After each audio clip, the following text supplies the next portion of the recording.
But in these Western countries, everything is much more insidious, because everybody is expert cheater.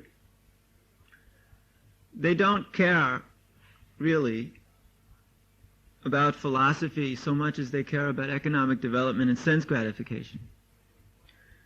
Therefore, it's more advantageous to create a social system which doesn't make such distinctions, which tries to lump everybody together as much as possible so that they will work cohesively in some organized system for production of economic necessities and a lot of opulence. Therefore, philosophy has taken the back seat. Intelligence has taken a back seat. And simply things are being arranged according to some notion of impersonalistic managerial systems. Everybody has to fit within the system. They'll make thousands and thousands of laws, and everybody will have to fit within these laws, and you'll have to work in such and such a way. You cannot paint your house whatever you like. You have to paint it what some committee of people think it should be. And you can't build here, and you can't dig there, and you can't do this, you can't do that. You have to look up into some set of laws, what you can do, big system, you can do this, you can do this, you can do this, you can do this. And mainly you can't do anything. But if you're a big, big company, developer, then you can build something. But then you have to build houses, they all look the same, in a row, one row after another row, on a little plot of land. Very restricted. A few years ago in America, I remember, people were fighting against this. There were many songs on the radio, and many of the entertainers would talk about it, and the big festivals would proclaim it. Away with this impersonalism, it's just nonsense. Everybody put into these little matchboxes. You have to live like this. But after a while they forgot about it, because they found out that as soon as you become a little personalistic, then immediately you're up against the entire system, and your economic development is destroyed. You no longer can make the money you need to enjoy whatever you want, and when they create enjoyment in this world, they make sure it has a big price tag to it. If you want to go to a concert to hear something, you have to pay a lot of money.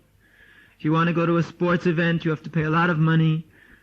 If you want to go to a movie, you have to pay a lot of money. So to get any enjoyment that people consider enjoyment, you have to have a lot of money to pay for it. So they have to get some economic development. You have to have a good job or whatever.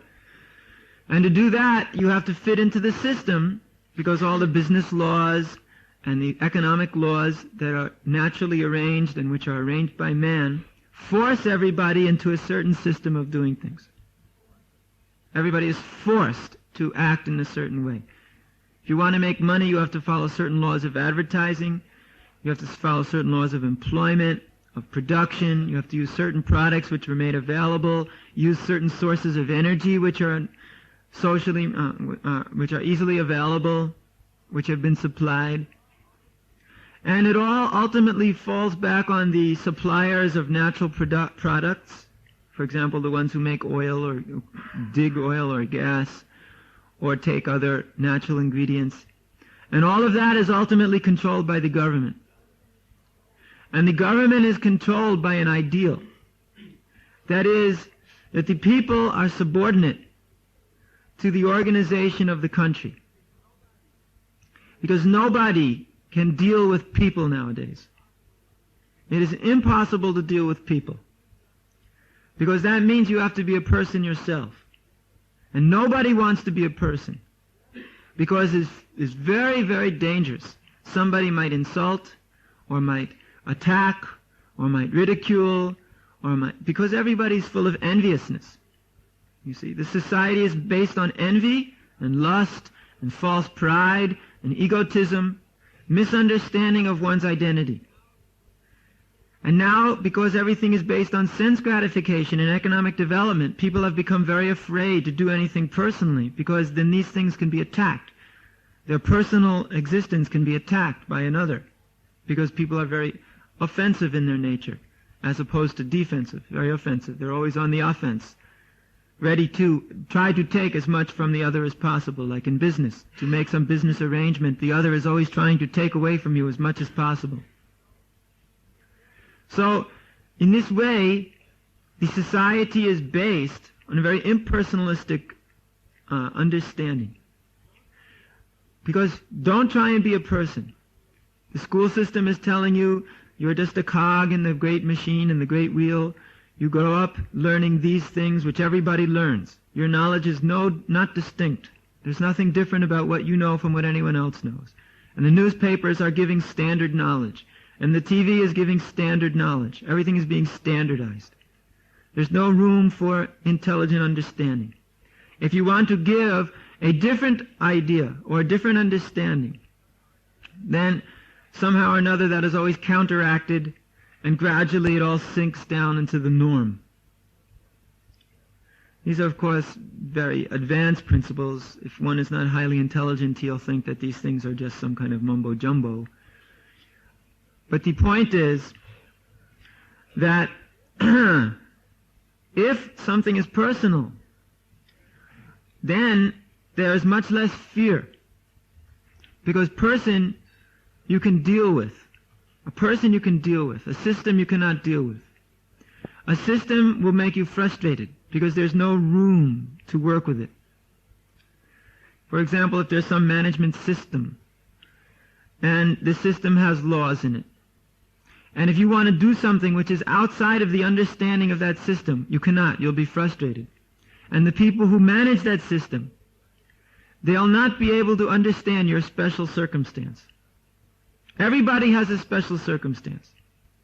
We're talking about very big subject matter because I'm trying to get a point across. Because we've had personal experience of the impersonalism creeping and rampaging throughout the society. But the point is that impersonalism is due to fear. It's due to fear of being hurt by another person. Because people are very sensitive. They're very sensitive. They don't want to be hurt by another. They want to love others and they want to be loved by others. They can't stand others thinking of them badly. They can't stand others thinking they're foolish. They don't like being hated by others. Therefore, everybody is hiding in impersonalistic systems. They don't want to be derided for not having economic development or having intelligence or having these things, not having these things. So they hide in houses that look a certain way, hide behind degrees, hide behind school systems, hide behind the media, hide behind the social understanding. And everybody is placing so much defense in front of them. This is one of the four qualities: eating, sleeping, mating, and defending. Impersonalism is a huge defense. Just like the reason we can understand this is because the impersonalists of India, the Mayavadis, or followers of Shankaracharya, they make a big defense by their impersonalism. They want to deny all of the material disturbances of this world by saying all that matter is Maya. There's no reality to it. In this way they defend themselves against it. They make a perfect arrangement where they don't have to feel the pain of the material existence by just denying the material existence. But the modern impersonalists are doing it by trying to conquer over it by creating systems where people don't have to think or to feel or to act towards each other as people. Because all this disturbance has been decided, all this disturbance comes from interpersonal interrelationships. All relationships that occur between people cause pain. That is why we find that even the institution of marriage, for example, one of the basic human institutions, is being forgotten about. People don't want to make the commitment to get married even nowadays, because they find that always, because everybody's so much imperfect, they will have to break it at one point. Not always, but a lot of times, 50% or 70%, incredible statistics about what happens in the marriage nowadays, but they break. And therefore, if they break and they're married, then there's divorce laws, and then there's so much money you have to pay, and so much alimony, and these crazy things. So they feel very much pain in that. They don't want to do it. So they say, all right, listen, we can get together. I'll take care of you just for so long. But if I get disgusted with you, then I'm going to kick you out, and I have no responsibility anymore. In this way they think. And impersonalism is very good when you want to make an abortion.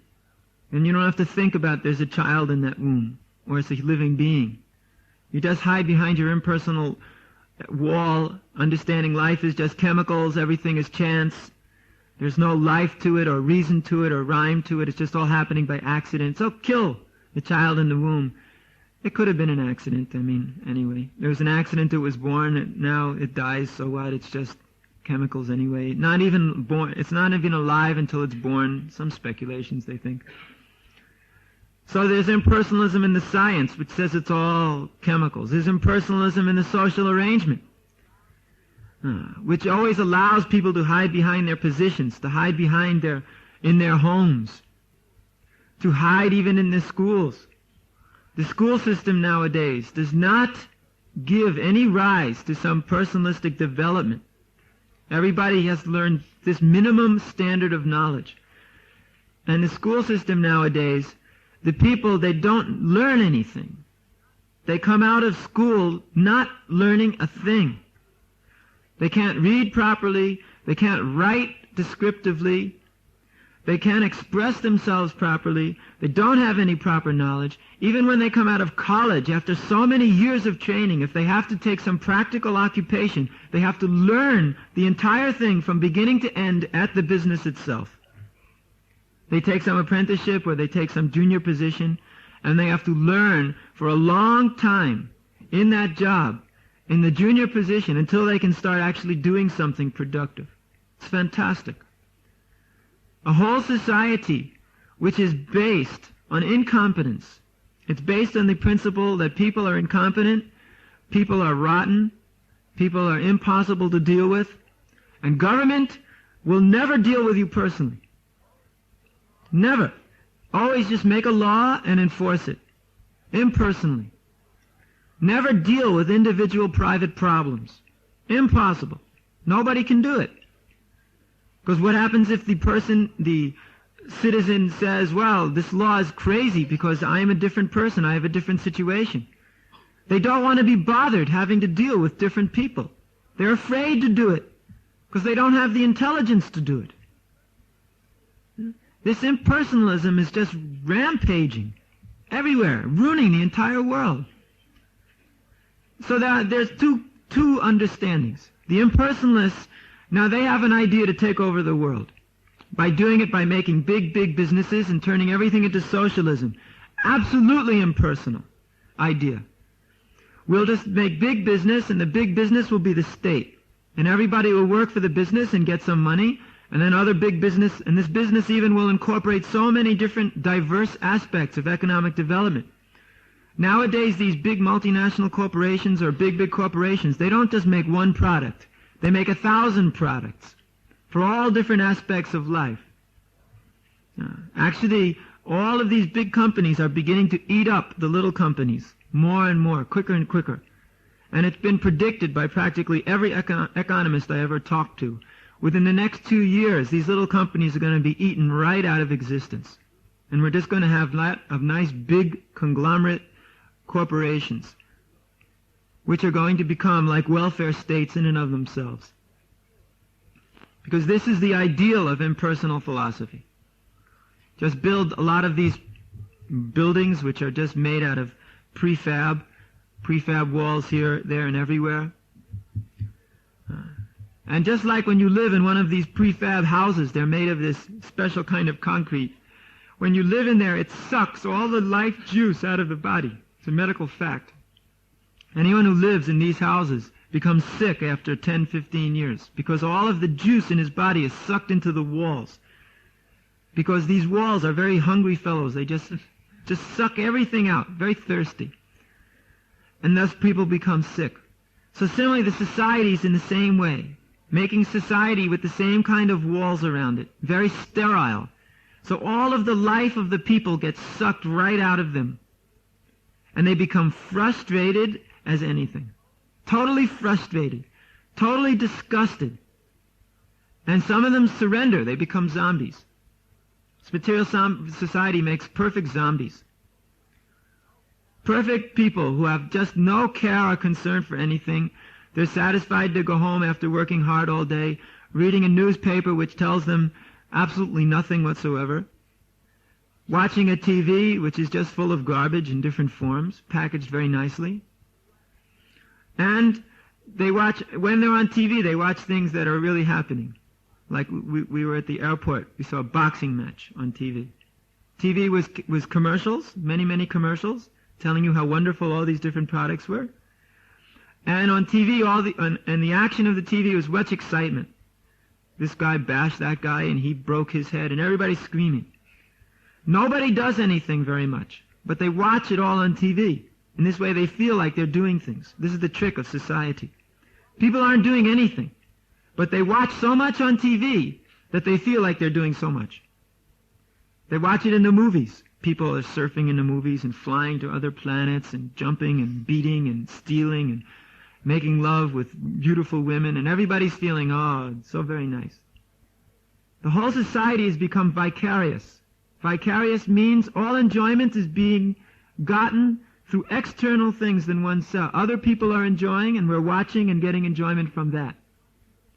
But actually, we're not even watching other people enjoying. We're watching people pretending to enjoy on a screen. It's a whole sham. No, everybody is living the same basic life. You get up in the morning, you go to work, you get tired, you come home, read the newspaper, have a cup of coffee, take the dinner, watch TV, have sex with the wife, and go to sleep. And then the next day wake up and do the same thing. And when it's time to do something different, go to the movie and watch it there. This is the way impersonalism works in a society. It makes people dull. It makes them like rocks and stones. And then, if there's something different to battle this impersonalism, then the directors of this mess put into the media that this is bad. This is destructive to the social arrangement. It must be destroyed. And everybody gets riled up. You're ruining the social arrangement. Why are you doing this different thing? Of course, now in Sweden, here especially, people are beginning to wake up because they're so frustrated, so disgusted with impersonalism. We find many, if they have a little bit of brain, they're disgusted with this impersonalism. Fiercely disgusted. We were predicting this 1 year ago, and now it is coming, gradually up, disgust with impersonalism. Of course, they're nowhere near as disgusted with impersonalism as I am. But they're coming to the point of understanding how terrible is this impersonalism, how it's destroying all love between people, how all friendship, all interpersonal relationship is destroyed, and everybody's taking shelter of TV sets, movie screens, impersonal systems. Governmental system is totally impersonal. You can never get anything accomplished you want. You can't even paint your own house what color you want to paint it. What insanity is this? You can't even paint your own house what color you want to paint it. Somebody else is going to tell you. And who is that somebody else? He's a person who's probably 10 times less intelligent than you are. Who's a clerk in some office in a government. Who doesn't even leave his office to understand what's going on. Does everything with pieces of paper. All the day he pushes a paper here, pushes a paper there, and he's going to decide what color your house is. I mean, it's not that I really care to paint a house this color or that color, or any of these things. Care if people go to the movies or not. Don't care about these things. It's all nonsense. But what we do care about is the fact that people are no longer people. They've lost human quality. And now every disturbance in this world, we will find it is simply due to this impersonalism. An impersonalistic military machine versus an impersonalistic business machine versus an impersonalistic diplomatic machine, people, they just take shelter of impersonal machines. Their whole country goes into different kinds of machinery and works this way and that way. And now this Mr. Khomeini there in Iran just thumbed his nose at the big machine in the whole world and said, tough beans machine. And they said, come and kill us if you like. I mean, I think the man is also a fanatic. I'm not very interested in his ideals or anything. But what he did was, he said, dear impersonalistic technological society, we don't care for you anymore. And you can do whatever you like with us, but we don't care with you. The man has some guts. The only one in the world, the only leader in this world who has a little bit of guts. From that point of view, we can respect him. That he's saying that we don't want to be destroyed. We'd rather be destroyed at the end of a bullet, fighting for some personalism. And Atreya Rishi, he lives there, he's telling me that actually they're doing some very nice things which we might even agree with. But because he went and did this thing which turned the whole world upside down, people don't like it. Because they're not interested in hearing what he's got to say. Anyway, he doesn't have very much to say. But the point is that we also here in this society, ISKCON society, are very disgusted with this impersonalism in the world, which is ruining every human relationship that was ever dear to anybody. Even 50, 70 years ago in the world, it was totally different. I've talked to many people who remember those days, especially Srila Prabhupada also, how different everything was. Everything went so much more personally. People were so much more friendly. And you can even see, when you go to farmland, if you go to the farms, outside of the cities, places where people don't have very much contact with the outside world, they're not very much interested in all of this city life, you'll find the people to be so totally, completely different. They're so friendly, they're so nice. Even if you're strange, they'll go, well, he's strange, but he's a very good person.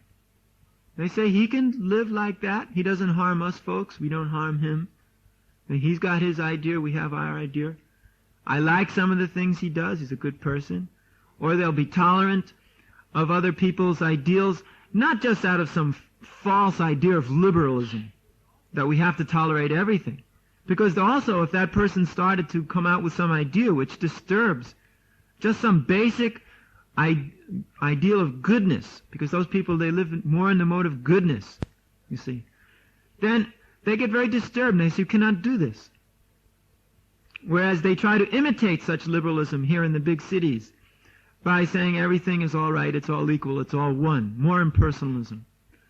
Even though these very same things may destroy the society. So, we are advocating in this Krishna consciousness movement personalism.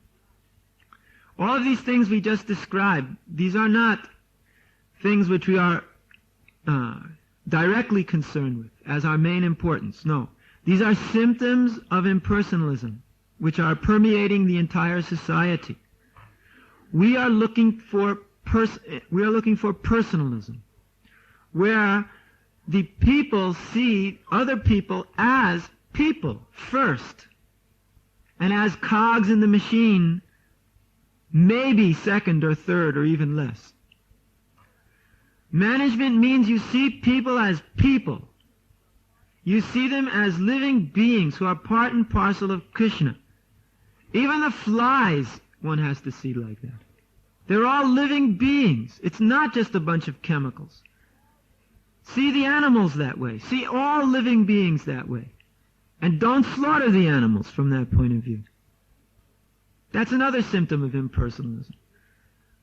Even these so-called modern religions, they say only the human being has a soul, the animal has no soul. Then what is the life of the animal if it has no soul? Is it chemicals? Then if you're accepting that the animal is made of chemicals, then why not the human being? Because the human being and the animal nowadays don't act very much differently. So if it's the animal that's chemicals, why not the human being? Opening themselves up for slaughter by such philosophy. No, we respect the animal as living being, as part and parcel of God. The human being is part and parcel of God. We see how the animal even once was human being. How the whole cycle of samsara is turning around, and all the living beings are going from one form to another throughout this great circle. So we see them with love. Of course, that does not mean we go up and pet a lion. We also see lion as lion, and that he would be very much eager to eat the hand that pets him. But the lion, he lives in his place. Okay, you can live there peacefully, but we'll live somewhere else. We don't need lions. But we'll also not kill the cow because it looks like something to eat. We'll pet the cows, take milk from the cows, feed the cows, use the bulls for making energy. That's personalistic energy, personal energy. This world is filled with energy, but it's not being tapped because it's easier to do things impersonally. Just pull out some oil, stick it in a car, and drive the car here and there. You don't have to depend on anybody. But we take personalistic energy. We do everything very personally. We want to organize the whole society very personally. And the managers, they see each individual as an individual and deal with him as an individual. That's very nice. Not that, okay, we have this job, somebody's got to do it, okay, you do it.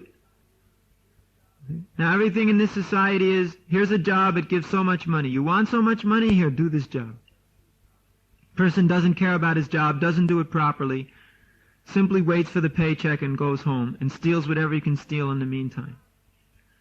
But rather we want jobs where the people fit the job. Where the job fits the people, Where a person has certain qualities and the job just happens to fit those qualities. Krishna has naturally arranged it that way, that there are plenty of people in this world who have plenty of different qualities, and there are plenty of opportunities for them to engage those qualities. And when everybody in this world is properly engaged, it makes a perfectly functioning society. That is a promise from the Supreme Personality of Godhead. He has created the world that way, perfectly balanced. Om Purnamada Purnaminam Purnat Purnamudachyate. He's the perfect balance. And he manifests that balance by having a whole world where all the different modes of nature are perfectly balanced between each other, so that there are enough Brahmana, Kshatriya, Vaishya, and Sudra to make society work throughout the world. That is Krishna's promise. So a Vaishnava manager is the supreme personalist. He sees every single person in regards to Krishna's overall desire and knows how to engage them accordingly. But if the persons he's dealing with take shelter of impersonalism, then they'll never allow their natural quality to express itself. They'll hide behind a position, they'll hide behind some job, they'll hide behind some philosophy or whatever, and they'll never allow their own personal ideals or personal qualities to manifest. They'll always suppress them out of fear, because they think if that I allow my personal quality to manifest, then somebody will think it's foolish or stupid or it's useless. And that I can't tolerate because I'm great.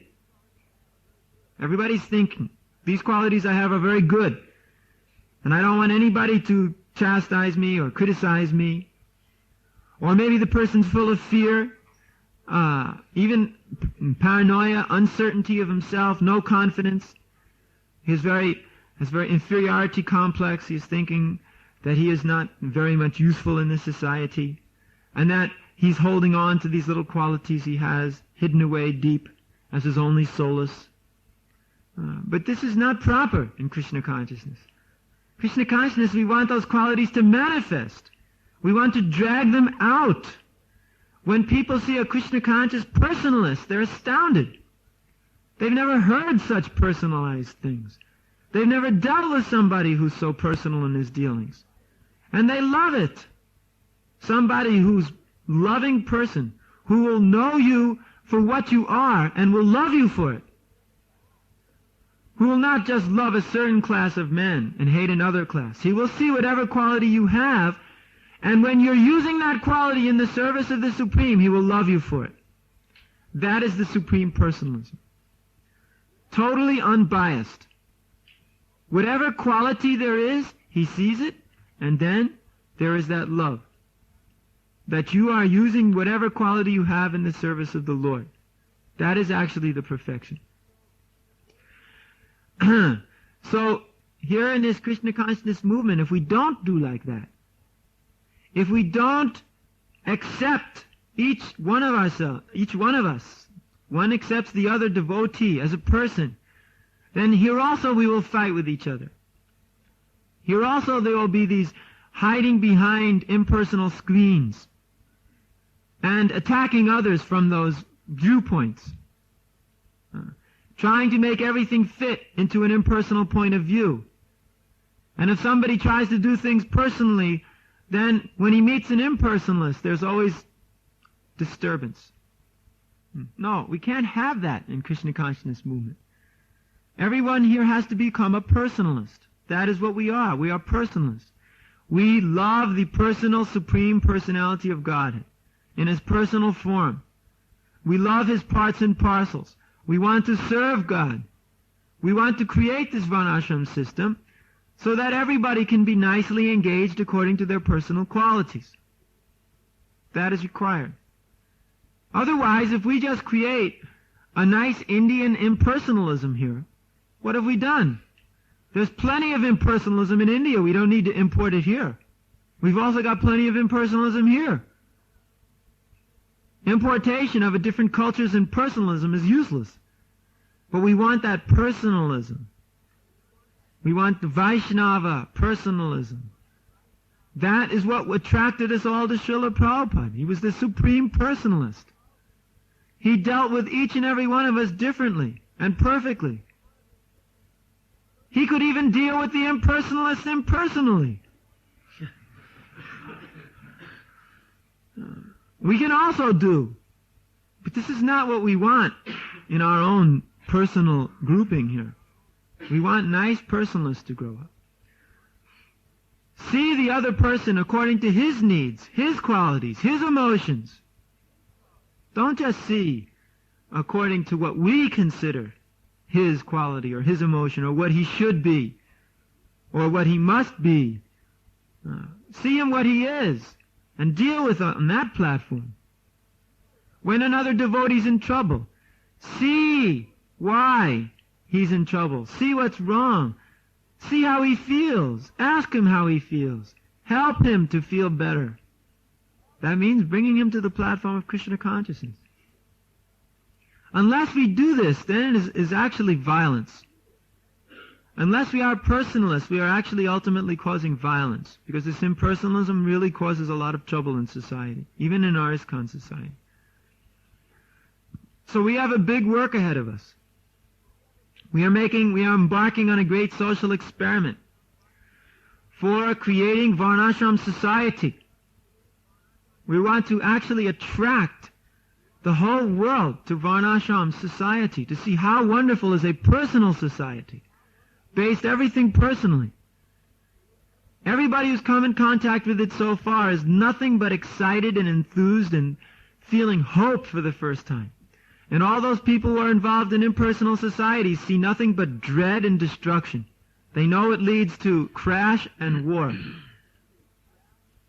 So that means here in this society, we have to be willing to give of ourselves more than we're ready to give now. We have to see the needs of other devotees, see the needs of this mission. See what will actually satisfy the Supreme Lord. He's a person, he's got desires. And we should act accordingly.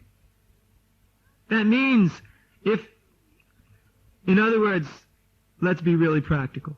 If the floor of the prasadam room is dirty, and it's 3 hours after prasadam, don't hide behind the shelter that says, well, somebody was supposed to do it. Don't hide behind the shelter that says, it's not my engagement. Say, it's not cleaned.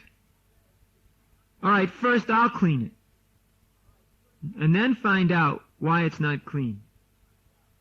Then we can discuss with the manager. My dear manager, the floor wasn't cleaned. Oh, no, really? Why you didn't know? The manager should have been up there looking. Is the floor clean?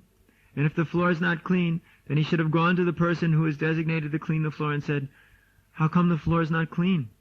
Then that person would have said, oh, this and that. Then you should say, then why didn't you tell me? Why didn't you tell me? That's personalism. Listen, I can't clean the floor today because my child just jumped off the top of the bunk bed and broke her head and I have to go to the hospital. All right. We'll find somebody else. But impersonalism says, clean the floor. Boy, let me just disappear. Impersonalism. Why? Because then every single person who has to walk through that floor for the next 7, 8, 10 hours or even 2 days sometimes is going to get his feet all messed up. And is going to be disgusted. And anybody that comes is going to be disgusted. But you didn't care. Because you didn't see those people looking at the floor. You didn't want to think about how the manager will think of you. You didn't care that you had a duty and you disregarded it, and that the super soul in the heart is making note of that. Didn't care about it. That's impersonalism. Hiding behind some impersonalistic idea and just ultimately saying, well, I don't care. If you just expand that idea, you will find all problems in this temple are due to that. It is very difficult to manage up here. Why? Because the devotees hide behind their impersonalism day after day. The manager can say, please do this, please do this, please do this, and he's met with a wall of indifference. That is simply training. That is the training given by the modern society. This is very, very bad. I know it's like that, because when Bhagavan told me last night, when people from outside come and see us here, they think this place is very well managed. That is a big joke. Everybody should be laughing. But don't laugh, because this place is terribly managed. From the standpoint of actually personalism, this place is horribly managed. From the point of view of impersonalism, it's wonderfully managed. But we are not satisfied with an impersonalistic understanding. We are only satisfied with a personalistic understanding, that everything should be perfectly done for Krishna, nicely done for Krishna. Not that just some rag is washed over the floor, but rather that the corners are also done, because the deity can see in the corner very nicely. Not that simply you run the rag over the floor so the temple commander, well, there's not even a temple commander, so that whoever's telling me to wash the floor is satisfied. That's impersonal. But if one knows the deity's watching me, I get all the dirt out of the corners, everything, perfectly done. Or while cooking, one cheats, just makes it as quickly as possible. Nobody will know anyway, they can't taste anything. That's impersonal.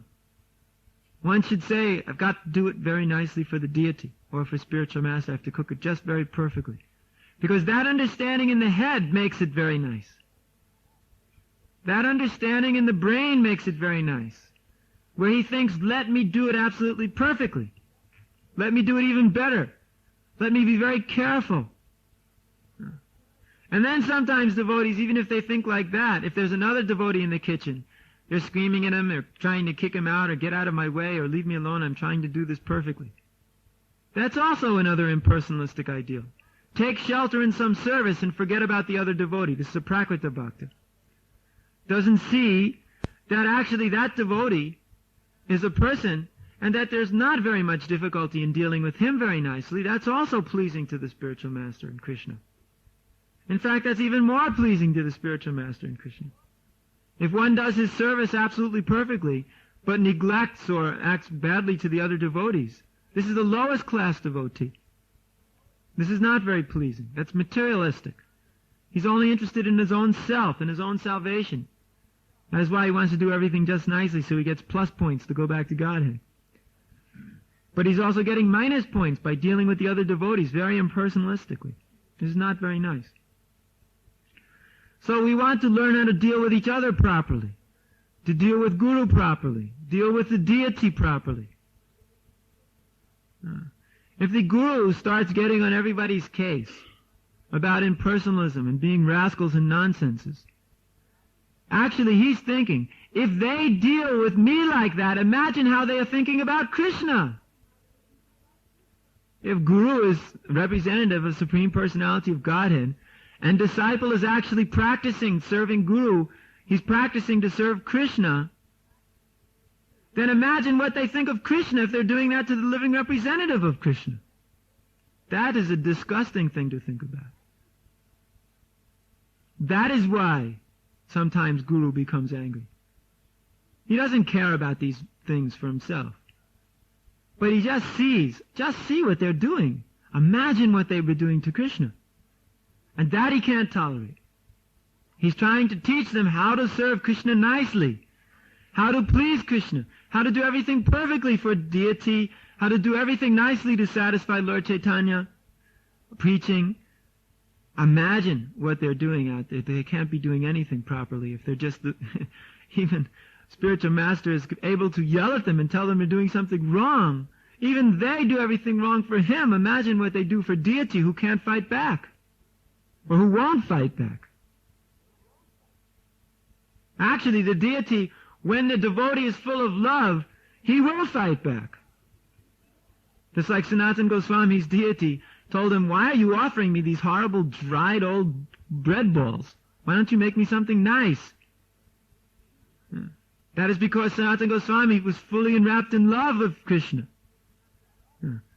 But here, there's no such reciprocation, because we are not reciprocating with the deity like that. Understand that point. Reciprocation. Reciprocation. Yayatamam prapajante tam sataiva bhajamyaham. As you surrender unto Krishna, he rewards you accordingly. If you want to deal with Krishna impersonally, he can deal with you as the best impersonal, because he is the Brahman. And if you want to deal with Krishna personally, then he will stand beside you. He will talk to you. It's up to you, whatever you like, whatever you want. That we have to understand. It's what you want, what you desire, you will get in relationship with Krishna. So this is a very important theme, impersonalism versus personalism. I think my description was full of imperfection because I've never described it like that before, practically. But the modern society is so nasty and rotten. It's time to start describing impersonalism as it permeates the whole society. Maybe after describing this many times, the description will be much more lucid. But we can understand anyway the point and try to develop more human relationship, personal relationship, and see things as they really are, not as we would like them to be for our own protection. Are there any questions on this point? We don't mind questions, even though it's supposed to be a fire sacrifice. It's a very important point. And what happened to this thing in the middle? Huh? Oh.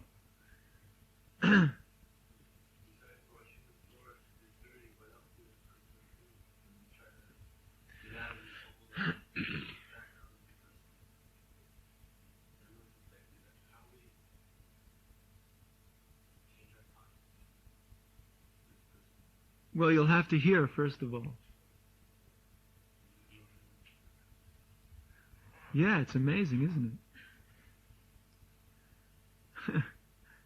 I can just see how impersonal everybody is just by living up here. When I go away, come back 2 months later, already 30-80% between there somehow or another of impersonalism has creeped in again. Then I have to take out these sledgehammers and the air chisels and crack it. And then everybody starts beating their heads, wailing and gnashing the teeth and lamenting and writing letters.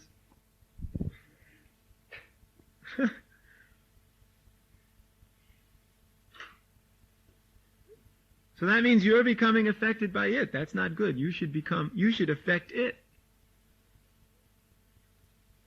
You should make the materialists pounding their head saying, why are we accepting this nonsense? Not that the materialists pound your head and say, why are you accepting this personalism? That requires determination. Don't take shelter in a nice place just because everything's very nice and opulent and this and that. Don't take shelter of it. Don't be satisfied. Don't be satisfied until everybody out there begins to understand why they're suffering. Don't be satisfied until that point.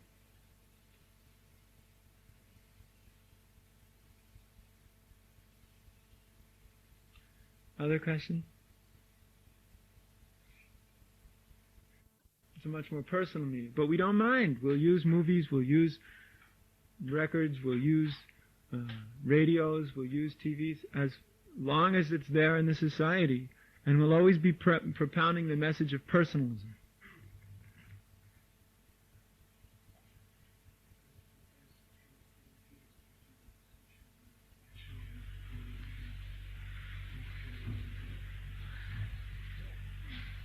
Yeah.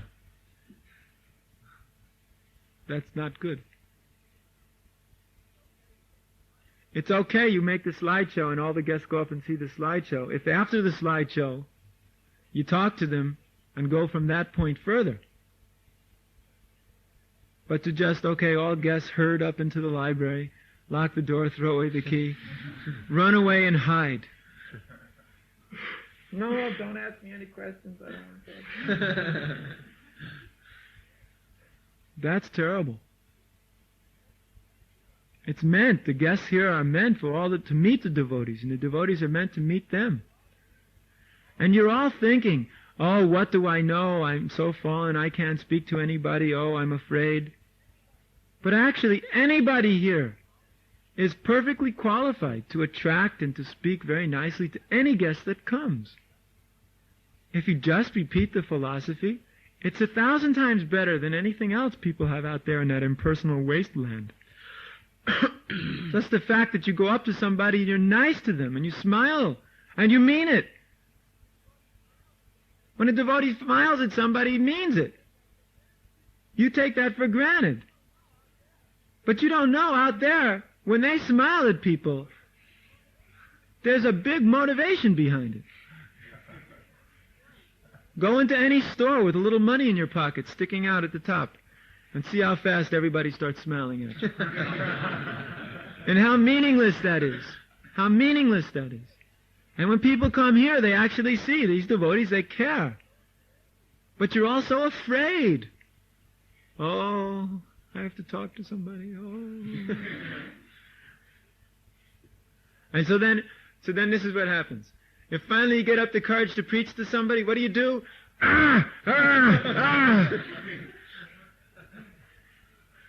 All right, I'm afraid, but I'll blast him so hard.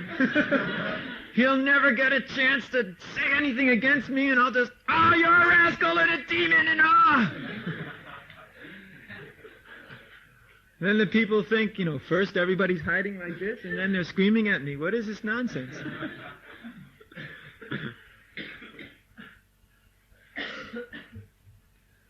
Or in Sankirtan, you run around and give your mantra.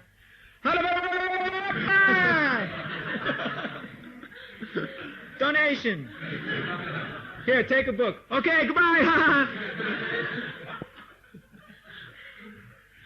And people think, what was that? Go up to the next person, do the mantra again. Every now and then you make a new accent. And then change the mantra and stop taking pictures of me. And change the mantra and run around here and there and screaming up and down in the street. And actually, nothing personal about it. It's simply you're enthused and exhilarated to be running around in the street and screaming off the mantra and passing out books. In Switzerland, I must say, there are some very nice things about Switzerland. So I've been really preaching about personalism. And in Switzerland, they're very personal people. Totally different from Sweden. It's a completely different place. Everybody's very personal down there. It's very small country. and 3/4 of it anyway is a bunch of rocks. So they all live in this little strip that goes like this. And everybody's very personal. You know, they have, of course, you have to deal with them very aristocratically and everything, but they're very nice people, very personal. You can talk with them. So devotees on the street, they talk with the people very much. And they just find wonderful people when they talk to them. And now in Germany, all the devotees are going door to door. And every door they go to, they talk to people. And they tell me, I was astounded. I kept telling them for months, go door to door, meet people, talk to people, make friends with people, get their names and addresses, go visit them again. They said, impossible. In Germany, it's too impersonal. And then they finally started doing it. And what's happening? Every door they go to, even the door of big policemen, every door they go to, the people thank them for coming. They buy the book. They're going to read the book. They like the devotees. They say, come again. Please visit us again. And all the time they were saying, no, impersonal. Everybody's starving for personal contact in this world. Starving for it. Starving. When a man is starving, when you give him that which he's always wanted, he may not even recognize it in the beginning. But when he recognizes it, he's going to eat it up like anything.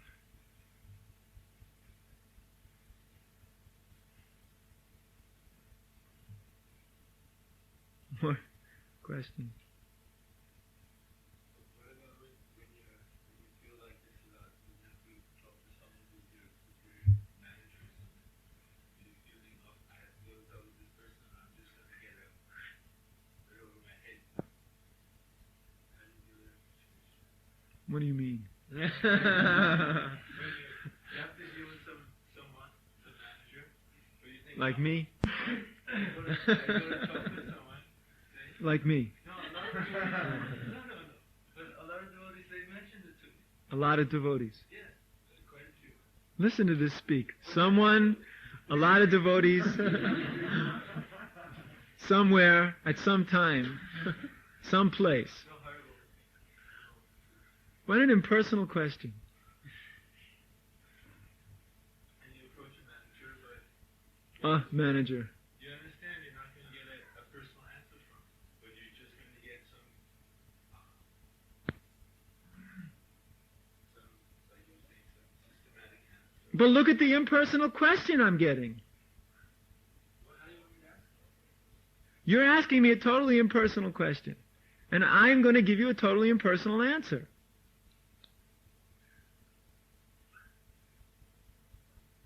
That's the answer to your question. You're complaining that you're going to go to a manager and get an impersonal answer. And I'm telling you why, because you're asking impersonal questions.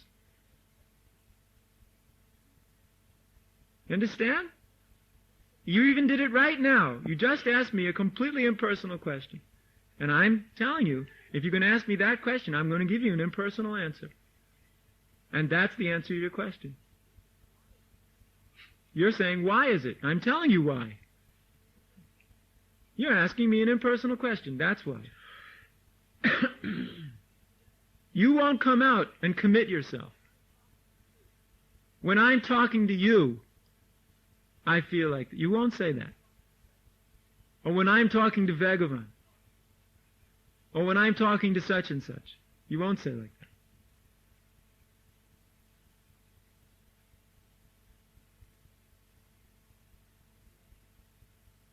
Or are you asking the question for somebody else? That's even a greater supreme impersonalism. That's a typical ISKCON technique. One of my friends asked me,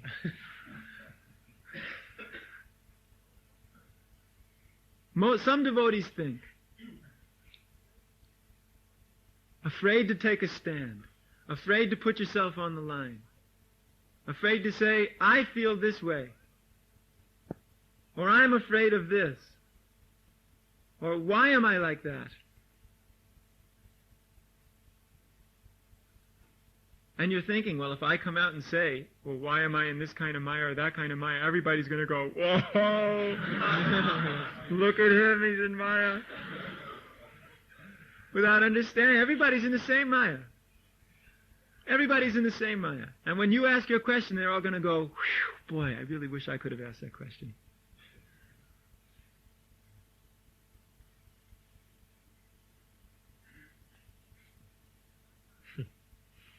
Sometimes, not most of the time, all the time, when I deal with devotees, I have to sit there, and they come in and they start talking about this and that and the other thing and over here and over there. And I have to just sit there and I have to become a real psychoanalyst. I have to get right down into the deep back recesses of the mind and say, this is what you mean, isn't it? And they go, yes. I'm wasting my whole day just going to the bottom of everything. All day long I have to shovel garbage out of the way of the brains just to get to the essence of what's going on. And if somebody actually came out and said, listen, it's like this, then they get an answer very quickly and go, oh. But instead it's this and that and over here and under there and he said, she said, they said, we say, over here, someone somehow completely confused. You know what I mean? You get the same thing? Vagaman's also in it. He's the only Swedish personalist in this whole country. I like him. He's my friend. That's why he comes to my room and we talk.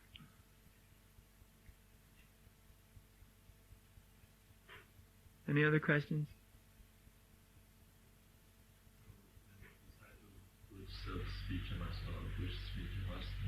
Then he shouldn't use this rotten ghee. Completely rotten ghee.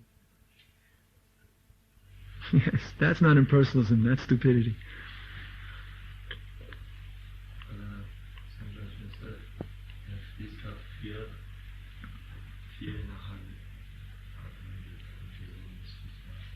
Yes, it's good you have. It's better. You have that fear than you start bashing on the door with your fist. This morning, I tell you, 10 people. I'm not exaggerating. You could time it by your watch. You could correct your watch every 10 minutes. Somebody be bashing on my door. You have no idea what this does. You're in the middle of thinking of something, and all of a sudden you hear this boom, boom, boom, bashing on your door. Makes your heart jump right out of your chest. And then I don't answer the door. Purposefully, I never answer. I never say anything. Because I know they're going to bash on the door again, and then they're going to open it anyway. Now, if you're going to open the door anyway, why did you bother bashing on it in the first place and driving me crazy? I would have rathered you just open the door. Because you're not going to get permission to come in anyway. You're not going to care whether I want you in or not. You're just going to come in. So then just come in. And let's get right to the bottom of the business fast. Then I'll say, what do you want? And you'll say something stupid and I'll throw you out.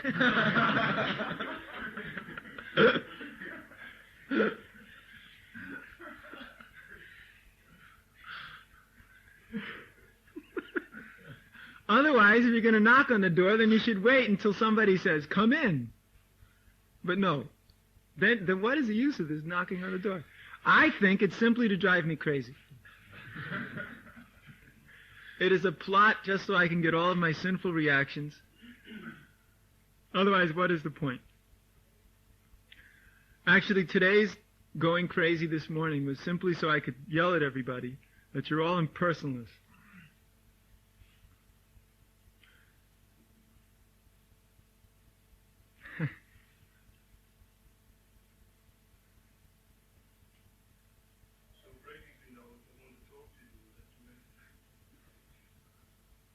If you want to talk to me? But every time I go up to the artist's room to talk to you, you're not there.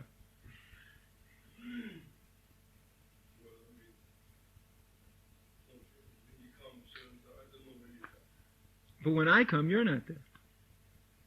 I come all the time to see you. I can't wait to see Ajata Shatru in his non-paintings. And John Manalaya in his non-paintings. How do you know? Sometimes I come and there's nobody there. Anyway, if you want to see me, it's very easy to see me. You just, you have to go through somebody. You can also come and knock on my door. It's all right. I may also throw you out, but you can come and knock on my door. Just today, just try and understand. Today was too much. You never had trouble meeting me before. Don't make it into a big thing,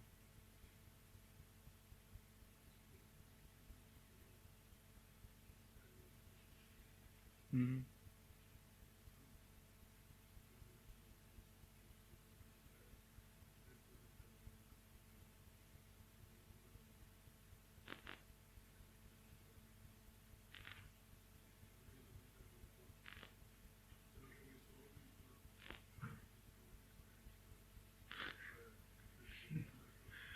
But, sometimes these things are explained, but you don't hear them.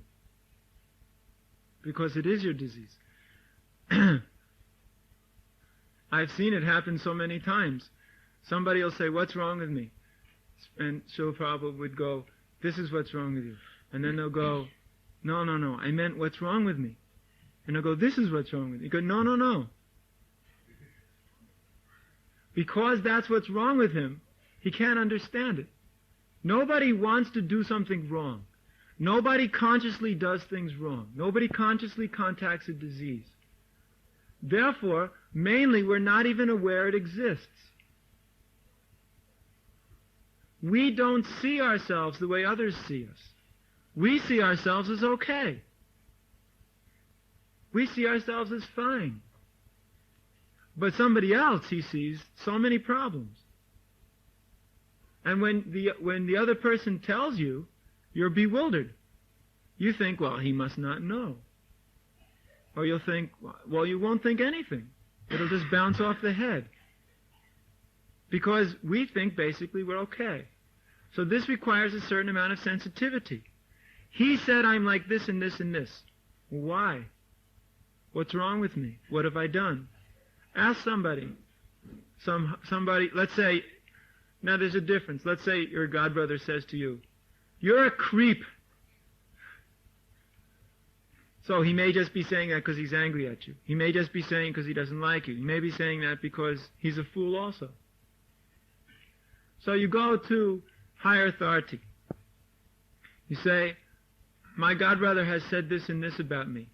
I tried to understand, but I really can't understand." And authority will say, "Actually, he's just foolish for saying that. There's no reason to say it." Or he'll say, "Actually, yes, this was right, for this and this reason." Then you have to just take it in your brain and implant it there. This and this is wrong. Even big, intelligent people can't do this. What to speak of you? You understand the point? Big, intelligent people. Big, intelligent people can't understand this point. They won't be able to understand. There's something wrong with them. They don't want to understand it. They've lost that desire to find it out.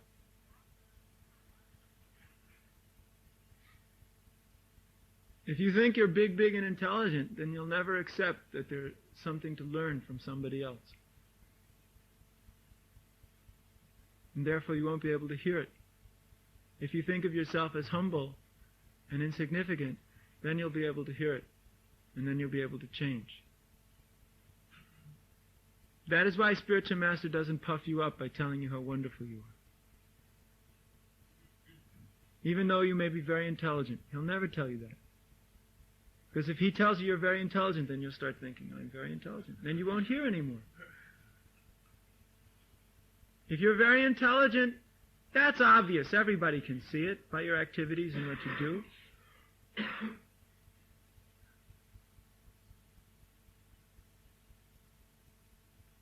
And then you get angry at me because I say you're a fool. You're thinking, "I'm not a fool, I'm very intelligent." Huh?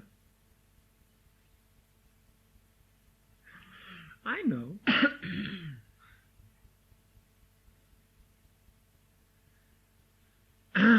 Anyway, enough with this psychoanalysis here discussion. I went and ruined the whole fire sacrifice with me. The only reason we're concerned with this is because we're trying to actually do something very nice. Trying to make a very big personalistic experiment in social organization. So I thought that at least we should begin, at the home. Clean up one's own house first, then talk about others' houses. Otherwise they'll just point at you and go, look, you're doing the same thing. And then everything's finished. So we can give the names now. Dr. John is first. Dr. Young.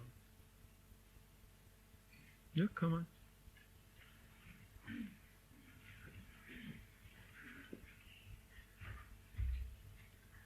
I mean, after all the torture I've put everybody through today, I don't know if you want to still get initiated.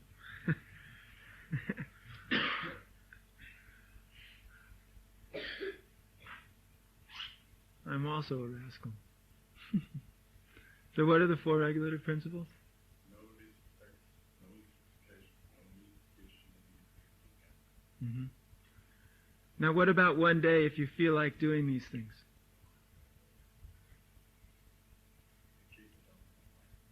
What if you can't kick it out of your mind? Huh? Try to do it? That means try to go and enjoy?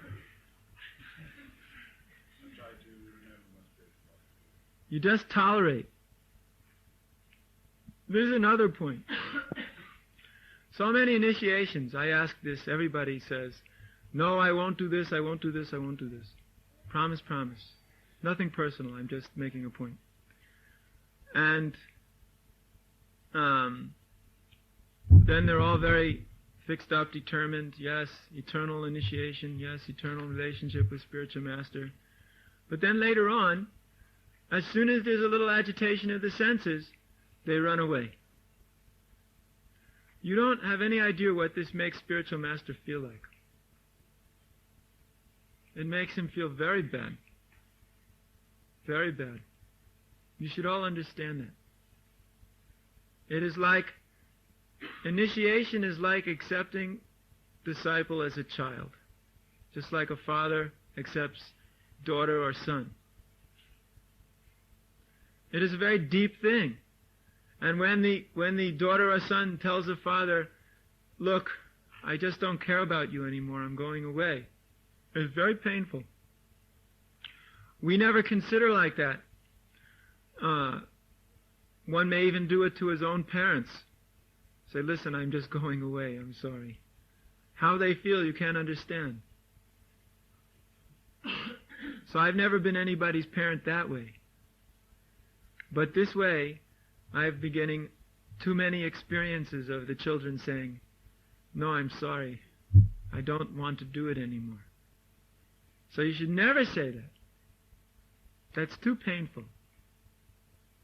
If you're actually a personalist, you'll be thinking of your spiritual master and how much pain you have to put him through if you want to do that. He'd rather suffer the pain of your Maya than to suffer the pain of your going away. Spiritual master, if you go away completely, he doesn't suffer for you anymore. But he suffers in another way. He's always thinking, that foolish child, when will he come back? Why is he doing this? Why is he going away? Why is he ruining his life? So just don't go away. That's my point. I didn't think you would, but it just came into my mind to mention that. Our future leader of the Kshatriyas. How many rounds? Jai, your name is Yashoda Dulal Das. Jai!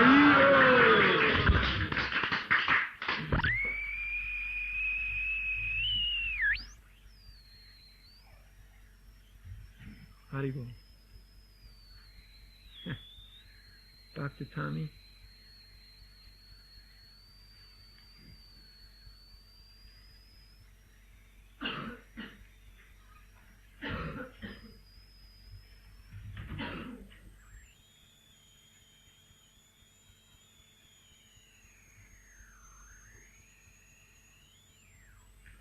Sorry, how many rounds? And what are the 4 principles?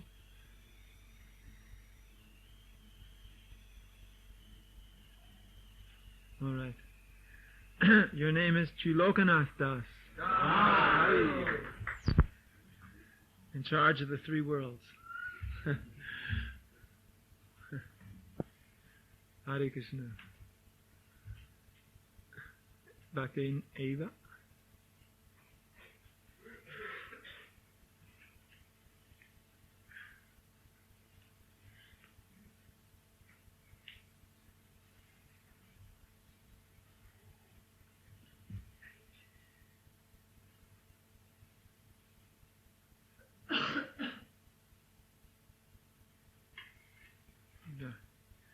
How many rounds every day? And what are the 4 regulative principles?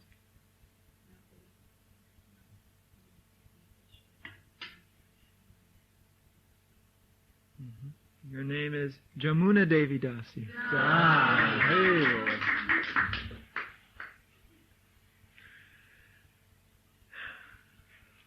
Jai Haribol. This initiation is the producers and distributors of the books. Really wonderful. Come on.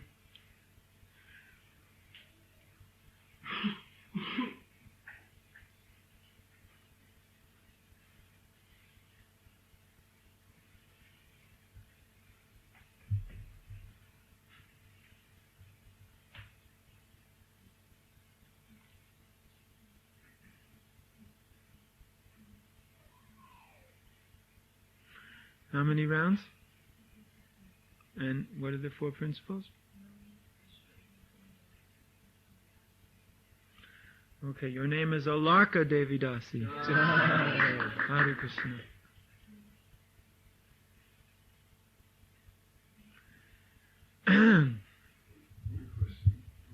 What do you mean, one question?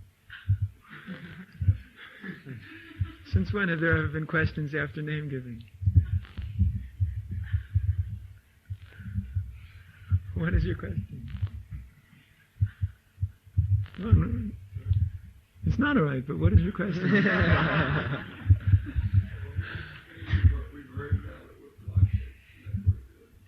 This is the proof. But go ahead.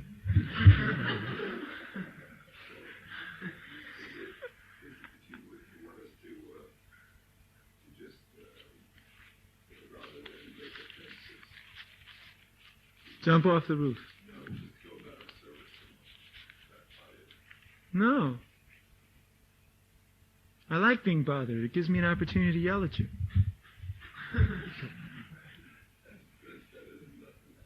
Yes, it is.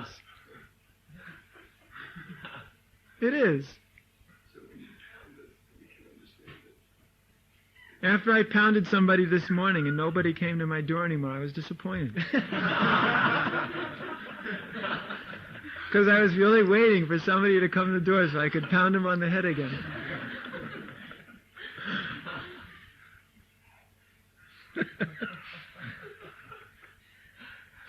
It's good you get pounded on the head. You need it. Blockheads need to be pounded into pulver. Some nice sand.